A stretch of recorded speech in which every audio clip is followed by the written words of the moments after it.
Kia everybody, and welcome to yet another episode on New Zealand education and migration.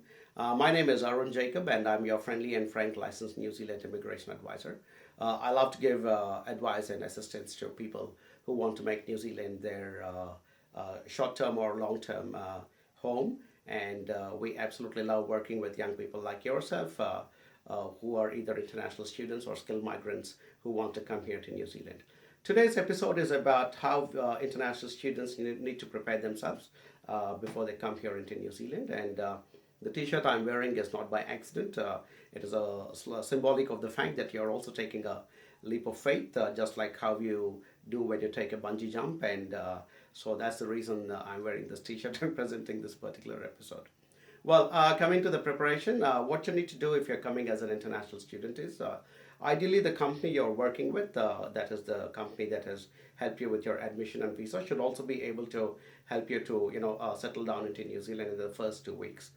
Because it's my personal belief, and also from the experiences of our students who have come here before through our services, that the first 2 weeks are the most critical weeks of your entire experience in New Zealand, because these 2 weeks are your make or break weeks. Because if you come here and you end up with the wrong kind of experience, or the wrong kind of entry into the country, then I think it creates a slightly wrong precedent for everything else that follows it. So which is why we as an organization at AJV, we spend a lot of time and effort in trying to ensure that the first 2 weeks of the entry of our students is as comfortable, as happy as it can be, so that they end up with a good positive first impression, and then they go on to have a great experience here in New Zealand.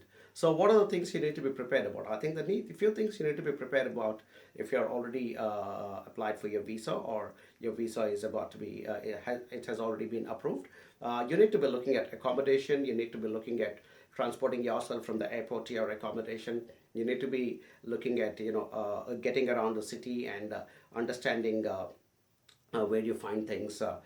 Depending on which country you're coming from, you might want to find stores that particularly belong to your ethnic background, so that you can be familiar in the new environment called New Zealand. You need to have a phone connection to be able to communicate back with your folks back home. You need to have that phone connection with data connectivity as well, so that you can use WhatsApp or Facebook, or Skype, or other means of communication to talk back to your family back in your own country. And you need to have a group of friends around you, or hopefully some contacts around you, so that hope, and ideally from people who've done a similar course like yourself, and who have transitioned successfully into the next phase of employment or into residency. So these are the few elements that you need to be prepared for, is to prepare. So what we do at AJV as an organization is to we are very conscious of this first 2 weeks, and so we are helping our students as soon as their visa is approved. So we are helping them to find accommodation. We are booking them a free shuttle from the airport to go to the accommodation. We're giving them a free SIM card with $30 talk time loaded onto it, and with data connectivity, so that they can talk back to their people. We are also providing them with contacts with some of our existing students who are already here. We call it the Kiwi Buddy system, where we buddy up the new student with one of our old students. So, and this Kiwi Buddy is actually paid a little bit of money from us to take this new student around and familiarize him or her with the new place and things like that. And also, just to have a friend of the same age to be able to talk to, and so that you feel comfortable from day one, like you actually have a friend that you can rely on. Because most of the other students who are here, while they are friendly, they bear in mind that they're caught up in their own assignments and work and everyday routine, and they may not be as forthcoming to come forward and become your friends overnight and help you to settle into the country. So which is what we have done. We are actually paying some of our past students to become your Kiwi buddies, so that you have that nice smooth entry. And we are providing all these free services like the shuttle, the SIM card, and we also help you with preparing your CV and your cover letter, because after the first couple of weeks, then you're looking at picking up part-time work. Hopefully, if your course permits, the course stress is not so high, where you are able to get out and do some part-time work. We also assist you in preparing your cover letter and your CV, and we also are fortunate to have some of our previous former students who are now successful business people here in New Zealand. They have very, very graciously agreed to lend us the support and the advantage of taking some of the new students and giving them part-time employment. So we are setting up all the systems. So if you're not an AGV client, if you're not an AGV student, you need to be looking into all these aspects like finding accommodation and finding transportation from the airport to your accommodation, getting around the city, and understanding where you can find things that match your requirements, getting a phone connection, enrolling yourself into the institution, and so on and so forth. And what you need is also hopefully to be able to talk to somebody senior like myself who also has an immigration advisory license, so that if there are any issues with your visa, or if you're a married student and you intend to bring your spouse along, so that you're getting the legal, proper, professional advice. So these are the few things that you need to be physically prepared with. Some of the things you need to be mentally prepared with, as I told you, it is going to be a bit like a bungee jump. You are taking a leap of faith, and so you will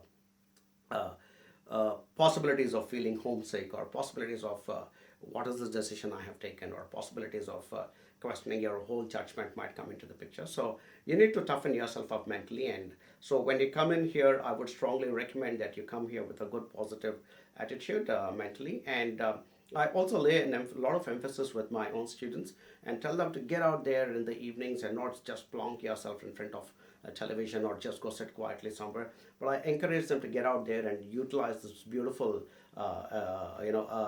facilities we have, like gardens, and or just simply the roads, and get out there and jog for an hour, and get that those endorphins pumping through your bloodstream, because they're like a positive mood generator, and it'll help you to settle into this new country. And please do not get into these groups of disappointed and dejected and inward thinking and very low on their own self-esteem kind of groups, because unfortunately, only a small percentage of international students eventually translate into becoming good, getting employment and becoming future residents and migrants of this country. And so, but it's not a very large percentage, as told by the Minister of Immigration himself.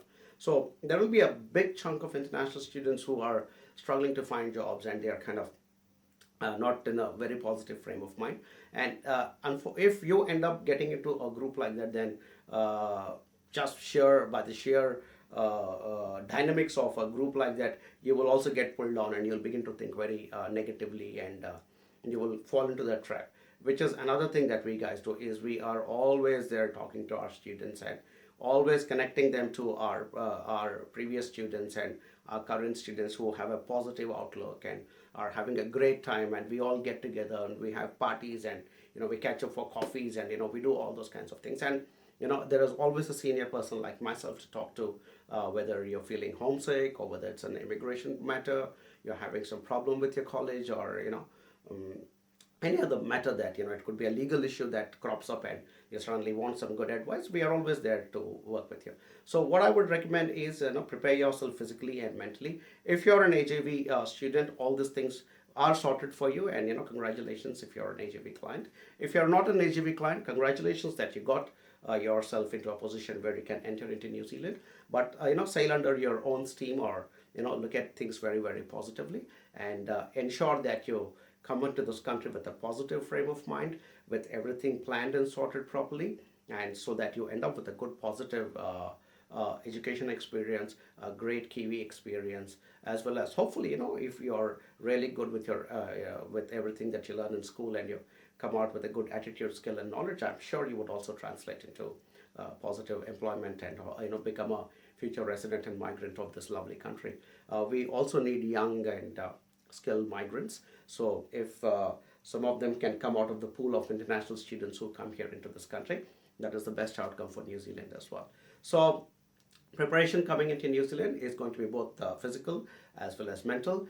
Stay positive, and if you still have not decided which company to work with, I would strongly urge you to work with an organization like AJV, who will service you not only in your country, but most importantly once you come here into New Zealand, because I keep telling everybody that 20% of the process happens in your country, the other 80% actually happens here in New Zealand. So you need to be very, very careful who you're choosing to work with. And if you decide to work with us, we will be delighted. If you decide to work with somebody else, all the very best. And we hope you all success. Hope that made sense. And as always, I request you to put your feedback under this video, and I'd be more than happy to give replies to that, or make more videos about New Zealand education and migration. Thank you very much for listening to my videos, and I look forward to speaking to you once again very, very soon.